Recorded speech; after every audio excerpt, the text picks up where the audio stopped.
Welcome to Network Africa. I am Amarachi Ubani. Coming up on today's program, South Africa loses appeal over failure to arrest Sudanese President Omar al-Bashir.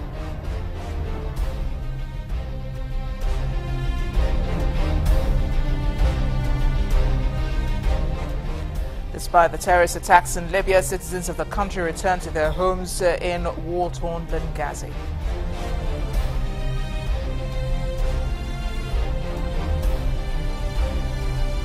Later, it's been 2 years since 640 people were allegedly murdered by soldiers of the Nigerian army, and Amnesty International is still calling for justice.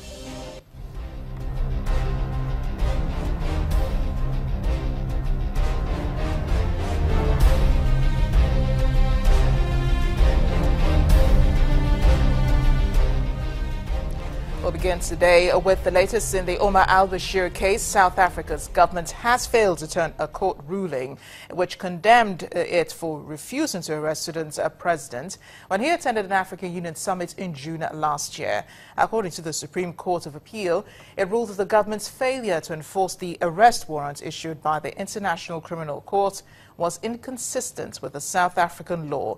A similar ruling was also given by a lower court, but the South African government remains optimistic that it can and still win the appeal.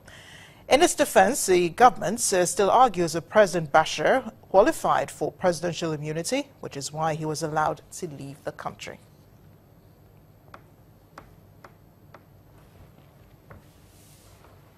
Let's look at the allegations facing the Sudanese president first. There's a five counts of crimes against humanity, which include murder, extermination, forcible transfer, torture, and rape.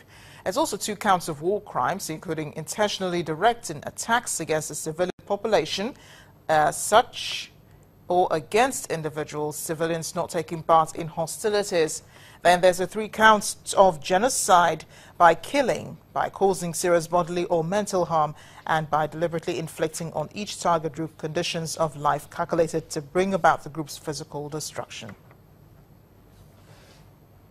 We turn to Libya now, where reports suggest that forces in the country have successfully foiled a major attack on a power and water plant in the east of the country as of late last night.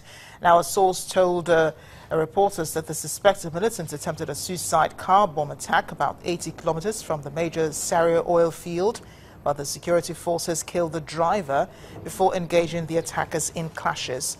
No group has yet claimed responsibility for the attack, but fighters from the Islamic State are renowned for targeting oil installations in the country, and all fingers point to them.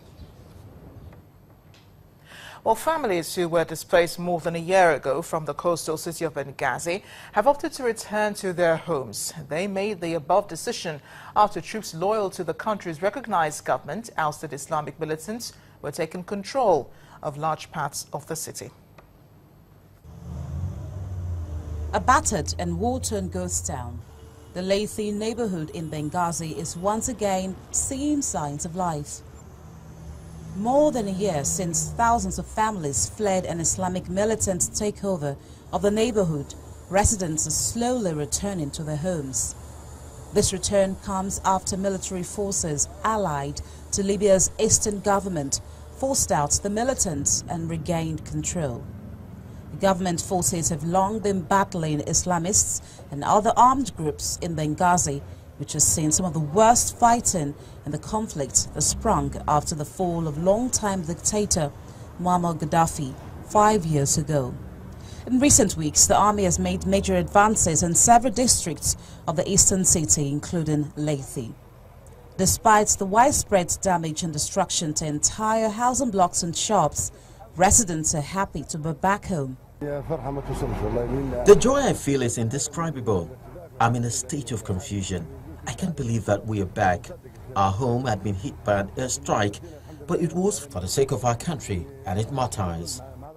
For others, the return home is more bitter than sweet.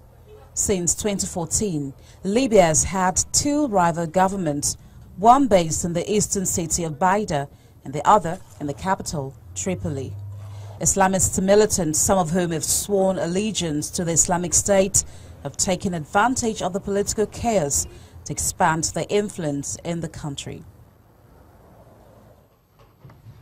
Still to come on Network Africa, it's been 2 years since 640 people were allegedly murdered by soldiers of the Nigerian army. Amnesty International is still calling for justice for the 640 people.